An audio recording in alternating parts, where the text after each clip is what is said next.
നമ്മുടെ ജീവിതം എന്ന് വെച്ചിട്ടുണ്ടെങ്കിൽ ഇവിടെ ഒന്നും ഇമ്പോർട്ട് ചെയ്യാനും പറ്റൂല, ഇവിടുന്നൊന്നും എക്സ്പോർട്ട് ചെയ്യാനും പറ്റാത്ത ഒരു പോർട്ടാണ്. പക്ഷെ പലരും ഇവിടെ കിടന്ന് പർച്ചേസ് ചെയ്ത് മരിക്കുന്നുണ്ട്. അതാണ് ഏറ്റവും വലിയ അത്ഭുതം. നാം കേട്ടത് സലീം കുമാറിൻ്റെ വാക്കുകളാണ്. എന്നെ വളരെയധികം സ്വാധീനിച്ച തൻ്റെ വാക്കുകളിൽ ഒന്നാണ്. നർമ്മരൂപത്തിൽ ജീവിതത്തിൻ്റെ യാഥാർത്ഥ്യം താൻ വിളിച്ചു പറഞ്ഞു. ഞാൻ അതിനോട് പൂർണ്ണമായി യോജിക്കുന്നു. തൻ്റെ ഈ വാചകളിൽ നിന്ന് എന്നെ ചിന്തിപ്പിച്ച അല്ലെങ്കിൽ എന്നെ സ്വാധീനിച്ച കാര്യം നിങ്ങളോട് ഷെയർ ചെയ്യാൻ ഞാൻ ആഗ്രഹിക്കുന്നു.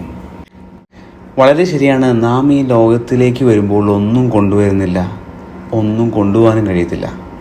എന്നാൽ നാം കൊണ്ടുവന്നതല്ലാത്ത നമുക്ക് തന്നുവിട്ട ചിലതുണ്ട്. നമ്മുടെ ശരീരം, ജീവൻ, ആത്മാവ്, ഇതിൽ പലതിനെയും കുറിച്ച് തർക്ക വിഷയങ്ങളുണ്ട്. നമ്മൾ തർക്കത്തിലേക്ക് കിടക്കുന്നില്ല. എന്നാൽ നമുക്ക് ശരീരമുണ്ടെന്ന് നമുക്ക് അറിയാൻ പറ്റും. കൂടാതെ നാം നമ്മളാക്കുന്ന ഒരു വ്യക്തിത്വം നമുക്കുണ്ട്, അല്ലേ? ചിലപ്പോൾ ദേഷ്യം വരുമ്പോൾ നമ്മൾ പറയാറില്ലേ, എന്നെ ശരിക്കും അറിയില്ല, അല്ലെങ്കിൽ നമ്മുടെ ഇഷ്ടങ്ങൾ അറിയില്ല എന്നൊക്കെ പറയാറില്ലേ? അപ്പോൾ നമ്മൾ ആരാന്ന് മനസ്സിലാക്കുന്ന ഒന്നുണ്ട്. മൂന്നാമത്, നമ്മുടെ ഉള്ളിൽ നമ്മോട് സംസാരിക്കുന്ന ഒരു വ്യക്തിത്വമുണ്ട്. അങ്ങനെ 3 കൂട്ടം കാര്യങ്ങൾ നമുക്ക് മനസ്സിലാക്കാൻ പറ്റും. ഇതിൽ നാം ഭൂമിയിലായിരിക്കുമ്പോൾ ചെയ്യുന്നതെല്ലാം നമ്മുടെ ശരീരത്തിന് വേണ്ടി മാത്രമാണ്. അത് ശരീരത്തിൻ്റെ അവസാനത്തോടെ അത് തീരുന്നു. അതാണ് സലീം കുമാർ പറഞ്ഞ് നമ്മളൊരു തുറമുഖത്തായിരിക്കുന്നു. ആ തുറമുഖത്തിൻ്റെ പ്രത്യേകത, ഈ തുറമുഖത്ത് നിന്ന് ഒന്നും ഇമ്പോർട്ട് ചെയ്യാനോ എക്സ്പോർട്ട് ചെയ്യാനോ പറ്റില്ല എന്നതാണ്. അതായത് നാം ഭൗതികമായി സ്വരുക്കൂട്ടിയത് ഒന്നും കൊണ്ടുപോകാൻ കഴിയാത്തൊരു തുറമുഖം. എന്നാൽ നമ്മുടെ ജീവനും ആത്മാവും ഈ ശരീരത്തെ വിട്ട് വേർപെട്ടു പോകുന്നു എന്ന് നമുക്ക് മനസ്സിലാക്കാം. അതുകൊണ്ട് ഈ പോർട്ടിൽ നിന്ന് ഭൗതികമായതൊന്ന് കയറ്റി അയക്കാൻ കഴിയില്ല, ആത്മീയമായത് മാത്രമേ കയറ്റി അയക്കാൻ കഴിയുള്ളൂ. യേശു അതിനെ ഇങ്ങനെയാണ് മറുപടി പറഞ്ഞത്.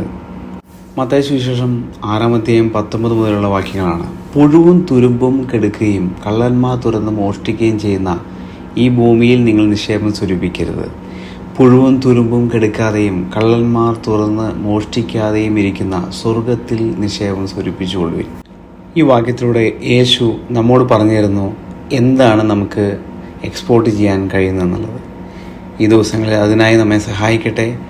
നമ്മുടെ ഭൗതികമായ നിക്ഷേപത്തിൽ മാത്രം ശ്രദ്ധ വയ്ക്കാതെ, അല്ലെങ്കിൽ നമ്മുടെ ശരീരത്തിന് വേണ്ടി മാത്രം നാം ഓടാതെ, നമ്മുടെ ജീവനും ആത്മാവിനും വേണ്ടി ഓടുവാൻ ദൈവം നമ്മെ സഹായിക്കട്ടെ എന്ന് പറഞ്ഞുകൊണ്ട് ഈ ചിന്തയിൽ നിന്ന് വിരമിക്കുന്നു. God bless you all.